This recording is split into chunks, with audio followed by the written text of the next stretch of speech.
today, and thank you for tuning in to another episode of The Latest with VR Show. And I'm so excited today. We have two new authors when I had the last two, Erin and Megan. It was great, so I'm excited about having these two lovely ladies today we've got going on. And we are going to talk about their books. We're going to talk about guys, relationships, good guys versus bad boys. So this is going to be a fun show, so make sure you stay tuned. Starting with Latrivia, how are you? Wonderful, thanks for having me. Good. How are you feeling today? Is everything going good? Enjoying the weather? It's nice outside I am today. loving the weather. Okay. It's been a very busy weekend, but I am enjoying it every moment. Thanks for having me on the show. Makes it better. No problem. Okay, so what we're gonna do is just dig right in. Okay. You have bestsellers, interracial romance. Correct. Is that how you describe them, interracial romance? Yes. Okay, so tell me what made you go into interracial romance as opposed to urban or just, what some people would think of. Well, honestly, I've been in marketing and public relations since I was 18 years old. Okay.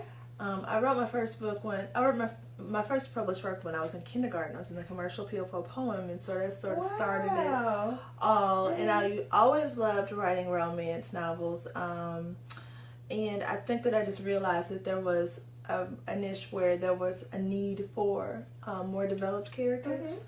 There were a few awesome authors out there that were doing a great job of it, but I felt like maybe I could create my own voice. Mm-hmm.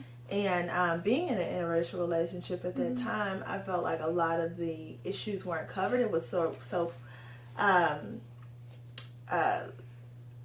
face value. Okay, if you will. gotcha. You know what I mean? Yes. It was, this person's white and this person's black, and if you know anything about relationships, then that's not the way it actually works. Exactly. It's just, why don't you put the toilet seat down? Right. Why am I dealing with you with this? And, I don't want to go to your mother's house this weekend. And, all the things that you really deal with in a relationship on a normal basis anyway, so. Right, exactly. And I have to say that I can't say that I've actually heard of interracial romance. I didn't know. I thought romance was romance. There are so many subgenres. So I didn't know. Quite a few subgenres under romance. You have so many different types because there are so many different types of people. Yes. And I think that that's just a reflection of it. Okay, gotcha. And I know one of the things, paranormal romance, is another one that you do. Tell me about that because I'm not sure about that one either. Well, originally, the first book from the paranormal series has not come out. Originally, I was supposed to be putting together a book with Scott Bartlett. He's the lead guitarist for this multi-platinum band called Saving Abel. It's an alternative rock band. And our schedules were so crazy. And so one of the things that we decided to do was hold off on it because they were on a world tour. Okay, gotcha. And so I think we're definitely going to revisit it. Okay. I've been speaking to my editor who has been on me about, you should definitely write a paranormal romance. And I've developed some concepts to see how my readers, I have 50,000 readers, and they're used to a certain type of thing from me. Yes. And going into paranormal, I may have to write free books for me, give people free books for me, just to test the market and see how my readers would respond to something like that, because I write things that are a little more reality based. Okay. In terms of Russian crime, Memphis crime, Memphis police officers, military, politics, things that are along that vein, but not necessarily paranormal. So maybe I should write a vampire novel.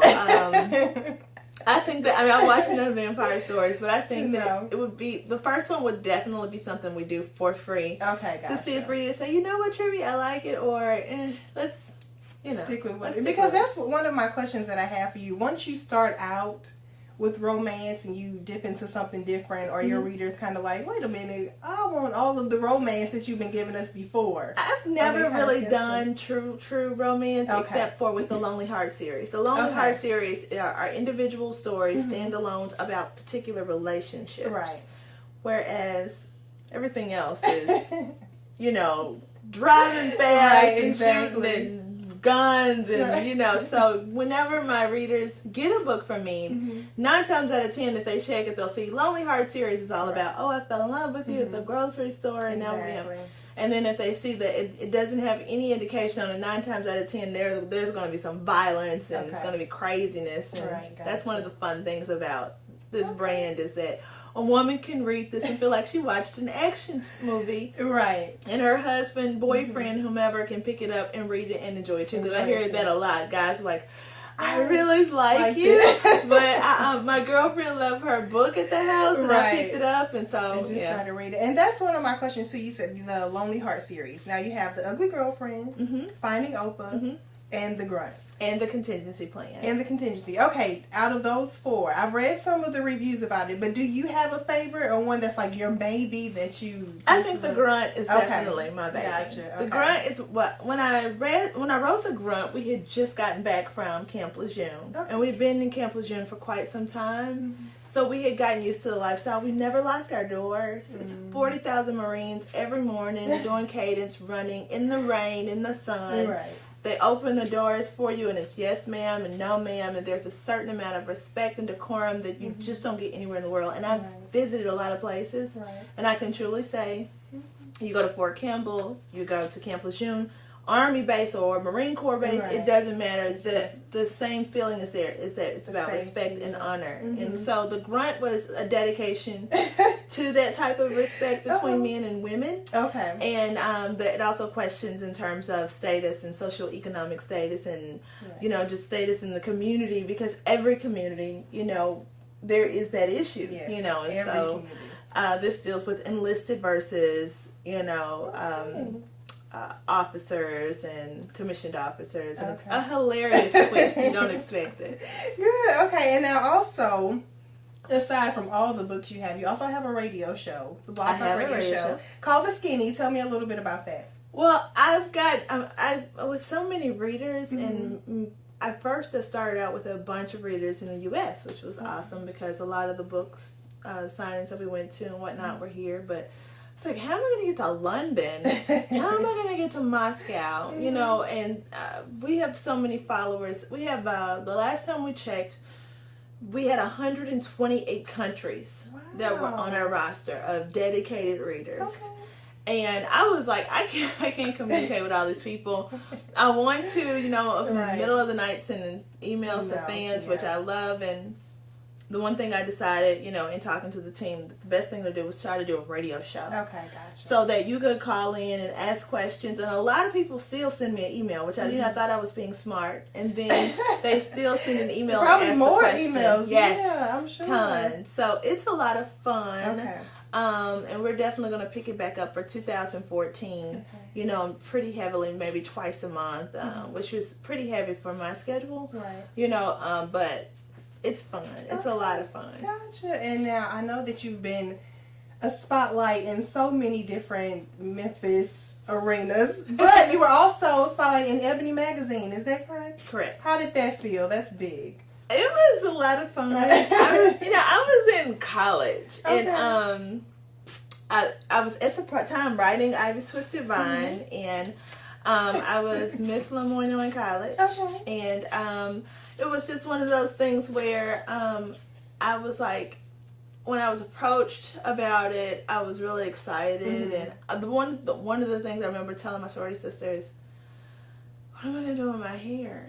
You know, I mean, that was all that was on my mind. Not saying something prolific, some call to action to get people energized about some important issue, my hair. So I've grown a lot since then. Okay, gotcha. Okay, now, since you have so many books and you publish so many, I'm sure there are, you know, readers or writers that are coming up looking to you. Who were some of the people that inspired you, you know, when you got into writing?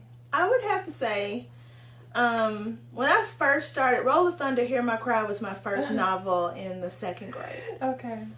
Shortly after that, I really got into Maya Angelou, and Oprah has always been one of my biggest sort of icons in my mind in terms of she's developed a very significant model. And I remember she said write her own check. So I started my own publishing company, which is why I represent so many other authors. So I'm not only in the business in terms of producing books for my readers, but I also make sure that my authors that I sign on, they do very well. My aunt Lynette Escobar down in Miami, She's written a really great book. Okay.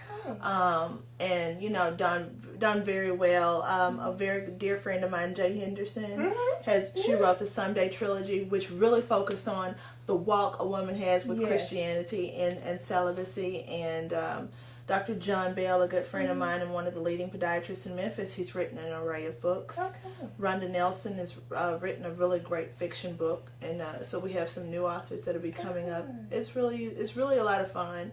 But I've always just sort of leaned on a lot of different people. I will read anything. I've read Shakespeare. There's not a Shakespearean play that I have not read. Okay. I read James Patterson, Brenda Jackson, who is a New York Times bestseller, is one of my mentors, literally.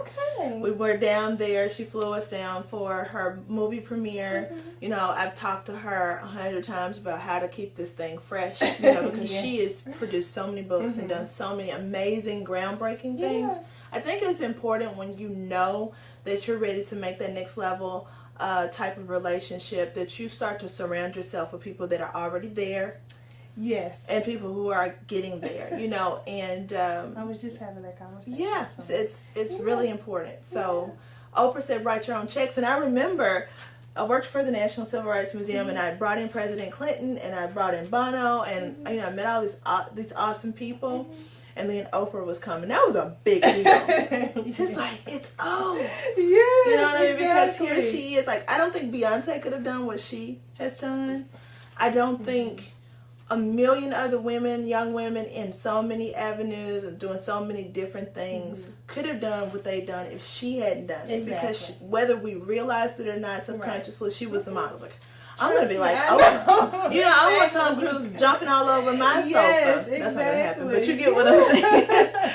So, I mean, yes, exactly. Yes. It's definitely a big inspiration to have people that you see doing it. You talk about it, and it's really important to write a plan down and make it plain.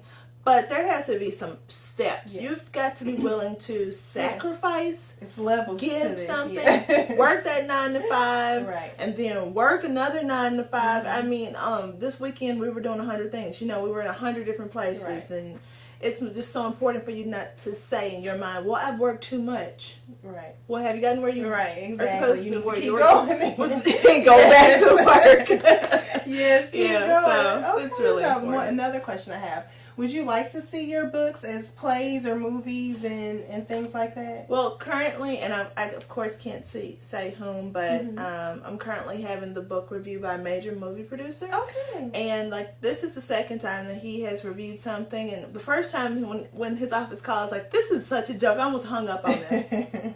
I was like, are you kidding me? Like, they're like, no, we're not kidding you. Check your caller ID. This is Beverly Hills. I was like, oh my goodness, look at myself. Yeah, it's being considered, and you don't ever know if that's going to happen or not. But I think it's really awesome when people take note of you. Right. You know, and it's an honor, whether it happens or not, when people take notice of you. There was, it's just been a lot of amazing contacts that I've made, you know, and the relationships that I've been able to build, and I would love to see it as a movie. Okay. For myself, and because I'm a mother, I want to leave a legacy. Yes, I know that every yes, book yes. that I write, the royalties are there. Right. I've written 15 books, but I'm only 33. Right. So by the time I pass away, I hope to leave my children and grandchildren a legacy where they can say, I want to think about other things I want to do, because I am not financially strapped for anything. Exactly. Perfect. Well, we are going to go to a commercial break. Okay. And we are going to come back. We're going to have another guest. Kimberly Kirby is coming up. And you're staying here. I'm staying here. You're staying here. So we'll be right back after this commercial break.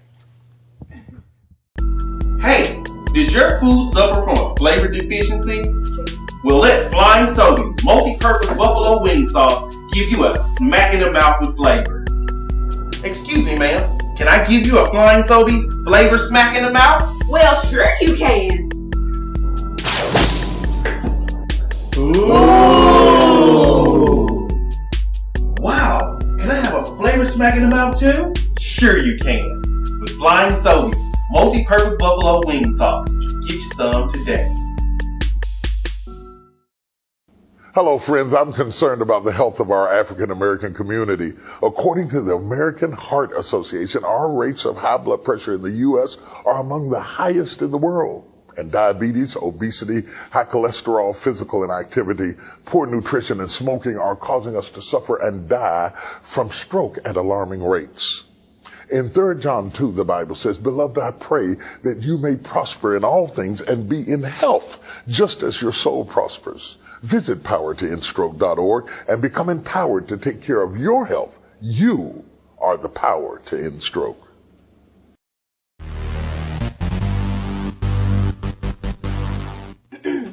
All right, we're back with another segment of the latest with VR, and I'm so excited. We're about to have some girl talk here. All right. So be transparent.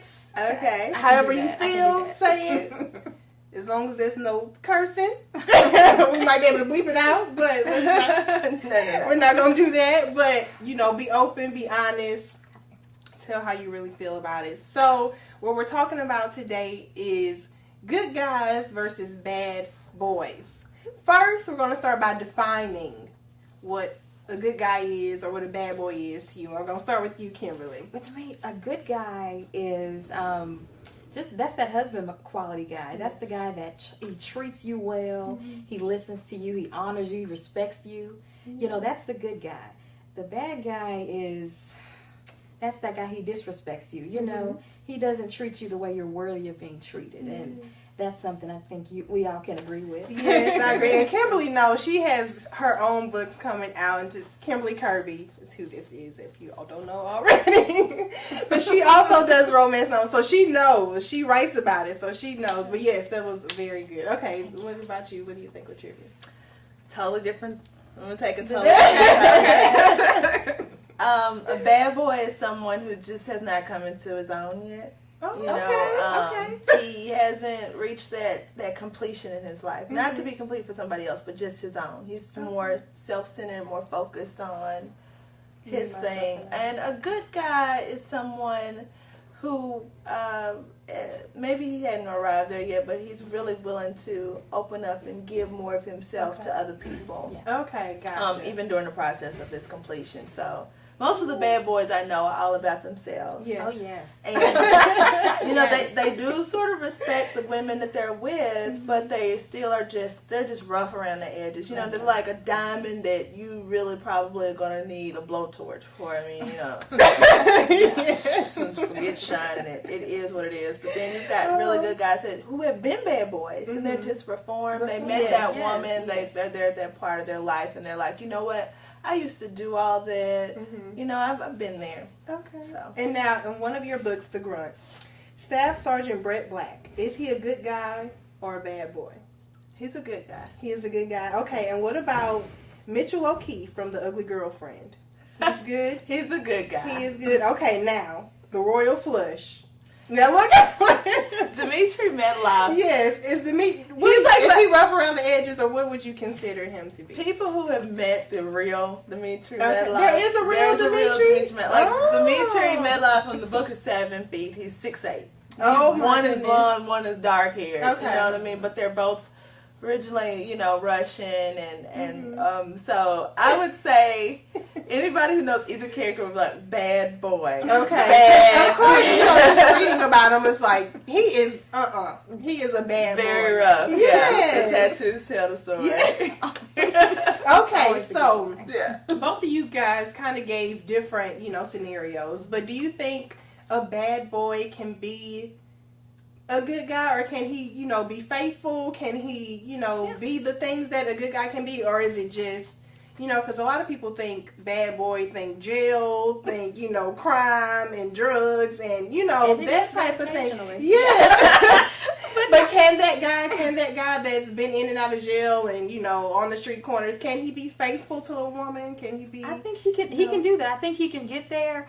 for the right person. Okay. You know, and Steve Harvey says that all the time. They'll change for the right person. Right. Or when they get, like you were saying, when they get to that season in their lives and they've matured. Right. I think it can happen. And that change can come. It can come.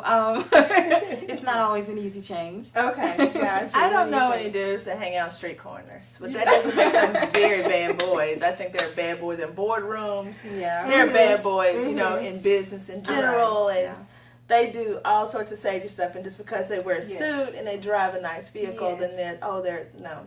I think that No, I don't think yeah. the look matters. Yeah, Yeah. let me just say, Exactly. some of the brothers on I the don't street think corners the look in matters. trouble back and forth are a Right. lot nicer Yeah. than you get what I'm saying. Definitely. But Yes. more to your point, I think that bad boys can be good. You know, and there's some great cops, some great military men who I consider to be bad boys because they are just rough. Yeah, you know just what I mean? the way Just they oh my are. good Yes. gracious. You just see people just like, just try. Right, exactly. You know, and you take them to their nana's house though, and they're They're a completely different different. person. You know, Different. they're like, Yes, don't the say, they won't mama's curse boy. around Yes. Nana. Yes. You know what I mean? Take their shoes off when they come in. They wash their hands. You know, they straighten their clothes up, try to hide some of the tattoos. Right. So I think that it's just they're all different, but they can be both. Okay. They can be both. Okay. And do you think good guys are boring? I don't. No, you don't I've think never been attracted to the bad boy though. Like the Okay. bad guys, Mhm. that's never been me. I've never liked the bad I guys. am with you. The good, I always go for like the good guy that's kind of quiet. He's in the corner, you know. That's what I always go for. Not the class clown, the loud, rough, fighting all the time. That's not the guy I go for. But. Okay. So you don't think they're necessarily boring? No, I don't think that Okay. they're boring. I Okay. think that they can be very sweet. Okay. What do you think? My grandfather's a good guy. Uh-huh. And I wouldn't change him for the world. Yeah. He's so sweet. My father is a bad boy. Really?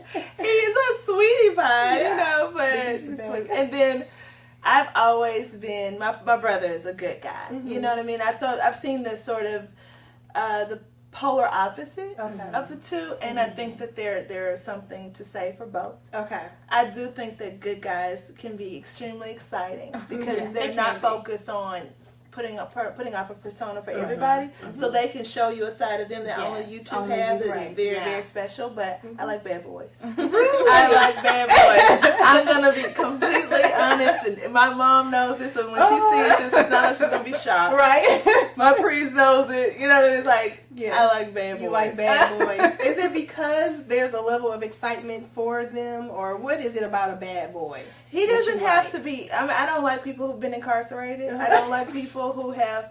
Not. I say that not in the sense that I'm judgmental. I'm just saying, as a mother now and Exactly. recently divorced, one thing I have to be careful of is what I subject my children to. So I would Right. definitely not be interested in dating the local drug dealer. Right. But I like men that you sort of walk through the door, and I want to see the other dude move out of his way. Right. I want the guy to open the door for the lady and the other dude to stand aside and let him pass. I just want him to get out the car and somebody to ask him, does he have $5? Because Right. he looks, I probably don't want to bother him today. I just love that alpha male sort of Yes. radiating dominance type of Right. guy. I don't mean the kind that'll snap, grab you by the back of your ponytail and throw you into a wall. Okay. Yeah. Let's That's not cool. I don't that's want not you to be so steroided up that you beating the crap out of everybody.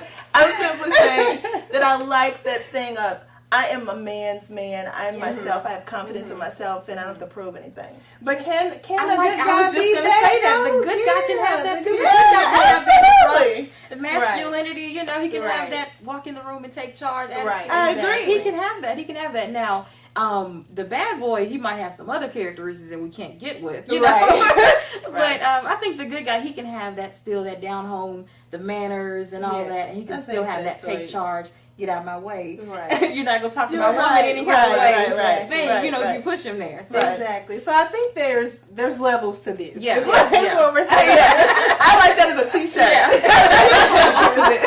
Because the good guy, like you were saying, how you like a bad guy, you like a good guy, but your bad guy or your definition of a bad guy is not really not a criminal. Yes, No. Exactly. So there's different, as you can criminal. see, there's different levels, because I think when my mind thinks a good guy, I think, yes, I am a lover of the good guy. I am team good guy, but I like your definition of a bad boy. So I think I like the bad boy that's, you know, works every day, takes exactly. care of himself legally, but they closeted good guy.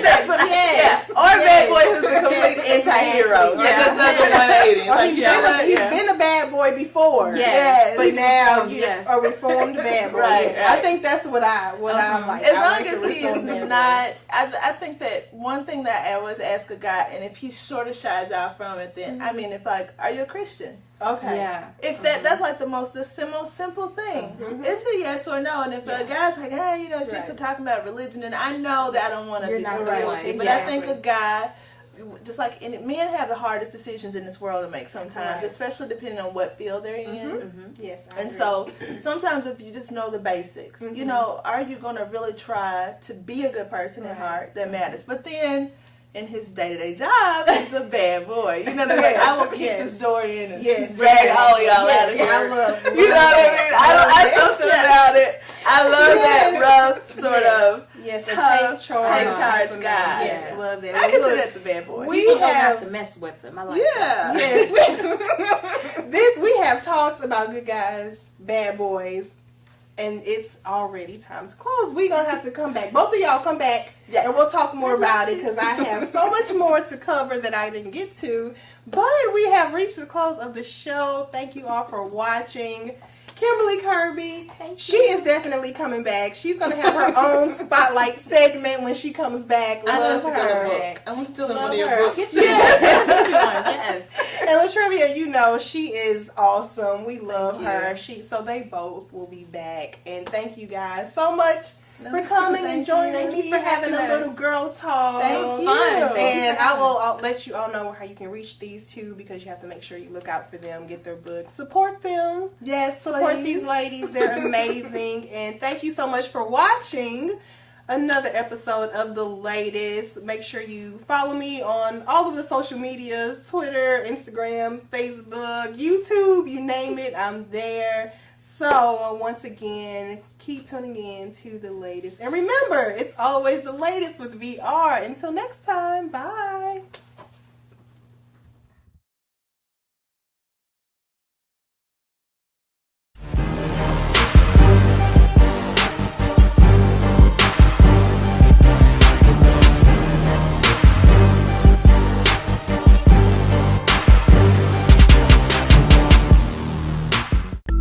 Hey, does your food suffer from a flavor deficiency?